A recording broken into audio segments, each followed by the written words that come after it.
திருத்தணி அருகே அம்மன் கோயிலில் சுமார் 50 ஆண்டுகள் பழமையான ஐம்பொன் சிலையை திருடர்கள் கொள்ளையடித்து சென்றுள்ளனர். பல கோடி ரூபாய் மதிப்புடைய சிலையை திட்டமிட்டு தூக்கியவர்கள் போலீசில் சிக்குவார்களா? ஐம்பொன் அம்மன் சிலையை திட்டமிட்டு தூக்கிய கொள்ளையர்களால் கிராம மக்கள் பெரும் சோகத்தில் மூழ்கியுள்ளனர். கைரேகை நிபுணர்களிடம் முக்கிய தடயம் சிக்கியிருப்பதாகவும் சிலை திருடர்கள் ஆந்திராவைச் சேர்ந்தவர்களாக இருக்கக்கூடும் என சந்தேகம் எழுந்துள்ளது. ஐம்பொன் சிலை திருட்டும் அரண்டு கிடக்கும் கிராமமும் நடந்தது என்ன?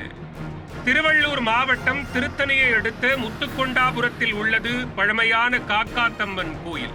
100 வருடங்களை கடந்தும் ஊருக்கு பொதுவாக இருக்கும் இக்கோயிலில் சம்பவத்தன்று வழக்கம் போல பூஜையை முடித்துவிட்டு கோயிலை பூட்டிச் சென்றனர். மறுநாள் அதிகாலை கோயிலை திறப்பதற்காக வந்தபோது கோயில் நிர்வாகத்தினர் கடும் அதிர்ச்சி அடைந்தனர்.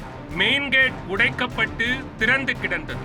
உடனே உள்ளே சென்று பார்த்தபோது 50 ஆண்டுகளாக காத்து வந்த பழமையான ஐம்பொன் சிலை மாயமாகி இருந்தது.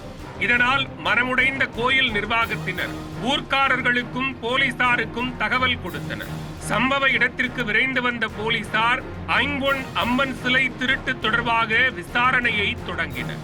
அம்மன் சிலை வைக்கப்பட்டிருந்த அறையின் பூட்டு உடைக்கப்பட்டு எந்தவித தடயமும் சிக்காமல் திட்டமிட்டு சிலையை தூக்கியுள்ளனர். அதனால் கைரேகை நிபுணர்கள் மற்றும் தடயவியல் வல்லுநர்கள் வரவழைக்கப்பட்டு கோயிலில் கிடைத்த தடயங்களை சேகரித்துக் கொண்டனர். மேலும் மோப்பனாய் நித்தி வரவழைக்கப்பட்டு கோயிலை சுற்றி பல கிலோமீட்டருக்கு சல்லடை போட்டு தேடினர். அதில் கிடைத்த தகவல்களை சேகரித்துக் கொண்ட போலீசார் சம்பவத்தன்று ஊருக்குள் வந்து சென்ற வெளியாட்கள் யார் என்ற தகவலையும் விசாரித்து வருகின்றனர்.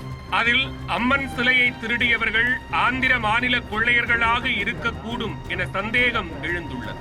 மேலும் சிலை திருட்டுக்கு உள்ளூர் ஆட்கள் யாராவது திட்டம் போட்டு கொடுத்திருப்பார்களா எனவும் சந்தேகம் எழுந்துள்ளது. அம்மன் சிலையை பறிகொடுத்த ஊர் மக்கள் கடும் சோகத்தில் மூழ்கியுள்ள நிலையில் கொள்ளையர்கள் பிடிபட்டால் மட்டுமே சிலை திருட்டின் பின்னணி குறித்து வெளிச்சத்திற்கு வரும். அவர்களால் வேறு எங்காவது சிலைகள் திருடப்பட்டுள்ளதா என்பது குறித்தும் தெரிய வரும்.